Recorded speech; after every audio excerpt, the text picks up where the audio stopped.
during an FTC match, a foul can quite literally decide who wins the match and who loses. By the end of today's video, you'll understand all the most common fouls that your robot can face during the FTC DECODE season. I'm Coach Pratt, and I've been teaching robotics and design for over a decade now.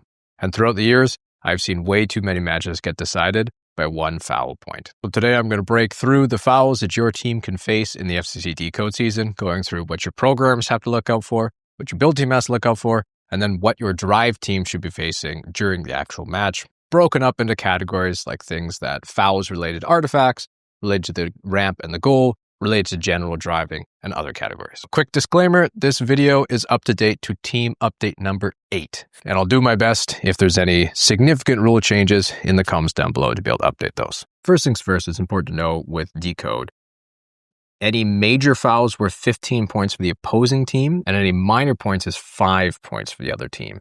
So there are some pretty significant fouls that can come on. I've seen some games that have 120, 160 points plus for some of their fouls, which can, of course, swing a game real hard. So first up in the driver fouls section is the auto. And of course, interacting with the driver station when your randomization begins. So for drivers, the most important thing is you have to initialize your program, and then you're only allowed to press the play button once that randomization starts. So that means you're not allowed to select a separate program depending on what the random obelisk pops up as. Most of your things come up in the teleop section. So let's talk about what kind of fouls can you run into as a driver and drive team related to the artifacts or the balls. For major fouls, intentionally using scoring elements for other purposes. For the most part, you should just be trying to get that artifact into the goal. If you're trying to impede imposing access from your opponents to be able to get into their goal, or you're holding open a gate using one of these balls, that is not allowed intentionally. Yeah. Intentionally ejecting scoring elements from the field. For each element you eject and you're intentionally trying to clear them out to perhaps use less artifacts on the field, that's a major foul of 15 points. Launching the scoring elements into the goal from outside of the zone. So you have to make sure you're launching inside that launch zone or overlapping one of those launch lines, because it's assessed per launching scored artifact that goes through the goal. Sure, it might get you 3 points, but it's also a 15 point for the other team. So make sure that you are scoring from inside of that launch zone. And that being said, if you launch from outside the robot launch zone and it does not go into the goal, that is a minor foul. So that is 5 points to the other team. So launching into your opponent's ramp or goal, say you're trying to get rid of their pattern, that is a major foul on your team as well. And it also results in the opposing alliance being awarded the pattern ranking point, which is also a big one. So for the most part, with artifacts, try not to sabotage the opposing alliance, because it's likely not going to do you any good. And in fact, they are set up in such a way that you're going to get even more fouls and more points taken away from you than what you would stand to gain. Let's talk about how you might face fouls with the ramp and the gate. If you contact the gate after your teleop ends, that is a major foul. If you contact the opposing robot's gate at any point in time, that is also a major foul. And this major foul also results in the other team getting that pattern ranking point as well. So don't connect with the opposing team's ramp. Don't run in after the teleop ends. That's that first buzzer. So don't try to run into it when that buzzer first starts. The auditory stuff doesn't actually matter. It's more of a helpful cue for you. But when that timer reaches 0, that is the end of the match. Not the end of the 3 buzzers, not the start of the buzzers, because officially it's when that timer on the screen displays 0. If you try to meddle with artifacts on the ramp, that is contacting artifacts on the ramp, or removing an artifact on the ramp, other than by using the gate, is also a major penalty. So it's assessed per artifact, and your alliance is no longer eligible to earn that pattern ranking point as well, if you're mucking with that. You're not allowed to remove an artifact from opponent's ramp. That is also a major penalty.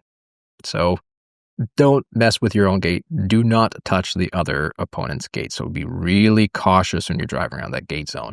And that comes even more when it comes to minor penalties. So this gate zone is off limits for the other robot. So this is the blue robot's gate zone. If the red robot contacts the blue robot when they're inside that gate zone that is over top of those blue spike markers, it's a foul on red. That's a minor foul, so 5 points against red. Same thing here. The red robot is blocking that gate, 5 points off. So the intention is that you are trying to give the robot access to their own personal gate. Now, on the side is this secret zone contact, and there's a photo up above and also some photos down below here.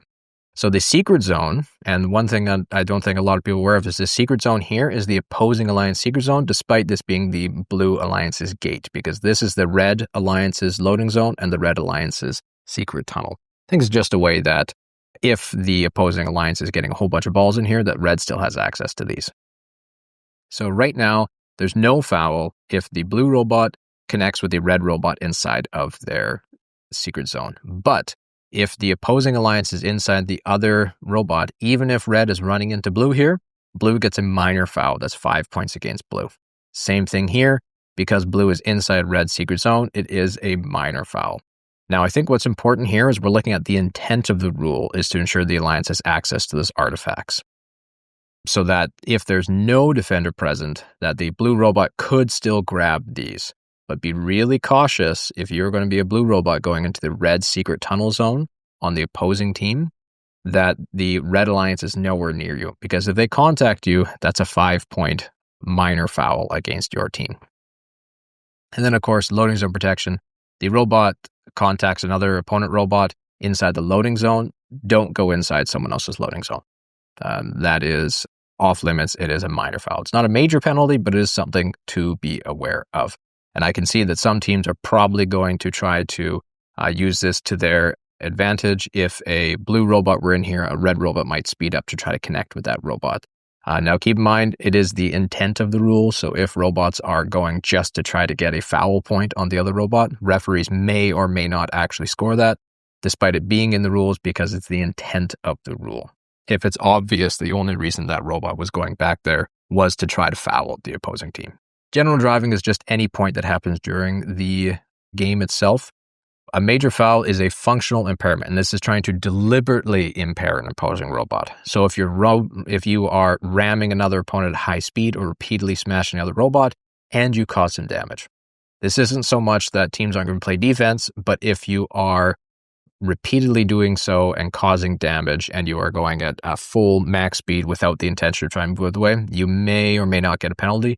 Now, we've been seeing there's a lot more defense going, so it's going to be up to how much, if there is damage caused as well. So, of course, it's not BattleBots. Try not to disconnect other people's robots. Try not to get rid of their wires.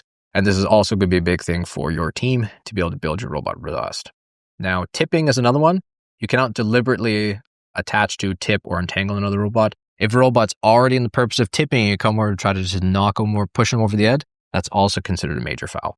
It also will likely give you a yellow card too. For minor, exceeding your control limit, you can only ever have 3 artifacts in control of your robot at a time. So that's a big one. Excessive pinning. Now, pinning is allowed this year in that you are allowed to hold a robot down for 3 or less seconds. So if you are pinning a robot for 3 or more seconds, it is a minor foul immediately. And then an additional minor foul for every 3 seconds that is not corrected. So you're not actually moved away from that robot and then back in to be able to pin them. So watch with that excessive pinning. You only get about 3 seconds for that. Shutting down major parts of gameplay. If you are trying to isolate or close off or block another team from being able to compete, that's also another minor foul. So shutting down access, holding a robot down in one section, quarantining elements out of your opposing alliance reach, blocking your access to the opponent's gate. If you're trying to shut down major parts of gameplay, for every 3 seconds, it is a minor foul as well. Now, in the final 20 seconds, there's no actual end game this season, but there is the final 20 seconds rule. It is a major foul if during the last 20 seconds, you connect directly or transitively through a scoring element another opposing robot in their base zone. So when you're inside that square trying to park at the end, if you connect the opposing team or one of your artifacts connects the opposing team, that is a major foul, and that's 15 points. It also causes the other team to have those fully based points as well, so that is 30 points. So that's a pretty big differential. Another one is for your programmers, powered movement. Well, actually, it's for your drivers as well. Powered movement after teleop ends. When that first buzzer goes, you need to put down your controller. When that 0 seconds comes up, you have to put it down. Some teams like to move all the way up till the end of the buzzer. doesn't count to the end of the buzzer. It's at the exact 0 seconds. Now, for the powered movement at the end of teleop, this one has the potential for a major and also potential for a minor. So when that buzzer first goes and that 0 first starts, not to the end of the 3 buzzers, is when you're no longer allowed to powered move your robot. You are allowed to have parts shut off, but you're not allowed to be actively moving. If you launch a ball and it goes, or if you launch an artifact and it goes into the goal, it counts as a major penalty. If you simply have powered movement, you're driving around at the start of that buzzer, it is a minor penalty. Foul. Let's talk about the human player now. For the human player during teleop, there's quite a few opportunities for you to be able to gain access to fouls. Now in auto, you should not be moving at all. For the human player, you're not allowed to do anything during the autonomous period. You cannot feed ball, you cannot feed artifacts in, you can't feed in balls, you can't do any of that stuff. So the robot has to be completely autonomous with no human contact. For major, obviously, you're not allowed to contact the robot. So don't touch a robot. That's going to be a big one. This year, we're trying to put those artifacts in. Watch, wrists, keep yourself safe. If you launch a artifact into the goal, that's also a major foul. Now, another one for minor fouls is that the drive coach is not allowed to contact scoring elements. So you might have 2 drivers and a human player. The drive coach, at least as of Team Update 8, is not allowed to contact the scoring elements, put them back in the field, whatever have you. If you're a coach, don't touch it.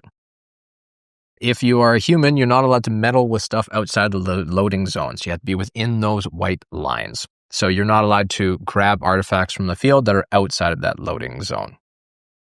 And it's assessed per artifact that you're meddling with. The improper artifact entry. It's really important that you basically just place your artifacts down. You're not allowed to launch, bounce, roll, use a tool, or put the balls outside of the loading zone. So try to place them down in the loading zone without rolling them, because that counts as a minor penalty. And it's assessed per artifact that enters onto that field. So that can also be a big one that could add up pretty quick. You're not allowed to have more than 6 artifacts out of play during teleop inside that storage area. So you're allowed to have that little black cardboard box where you can store 6 artifacts. If you have more than 6, you get 1 minor foul immediately, and then an additional minor foul every single artifact that's over the limits for every 3 seconds that you have. So always make sure that you are placing your 6 back in. Now, if a whole bunch are being launched out of the field, you're going to have to try to drop them in gently if you can, and even stack artifacts on top of each other if there happens to be that many inside of your corner. I hope not, but there's always the potential for that. Now, next one we'll talk about is programmer fouls. These are things you have to make sure you set up inside of your auto ones. And auto interference is a big one. So do not connect with the opposing alliance's robot, and do not mess with the opposing alliance pre-set up artifacts. So you have the artifacts set up on the spike field as a major foul if you are contacting the opposing alliance robot while you're on their side of the field. As well, if you're disrupting their artifacts, either by launching your ball into their artifacts that are pre-placed, or if you even come up and drive into them, you're not allowed to do that. That's a major foul as well. So don't muck with their side. For teleop major fouls, having a powered movement during that transition period. So when your auto period ends, you can't reset your robot back up to its new state. So make sure you're not programming those things to set themselves up. If you got questions, let me know in the comments down below. If you're looking for more robotics resources, you want some one-on-one feedback from myself, some CAD files, code snippets, you can consider joining the robotics community. And I'm curious how your team is doing out there this season. Let me know in the comments down below.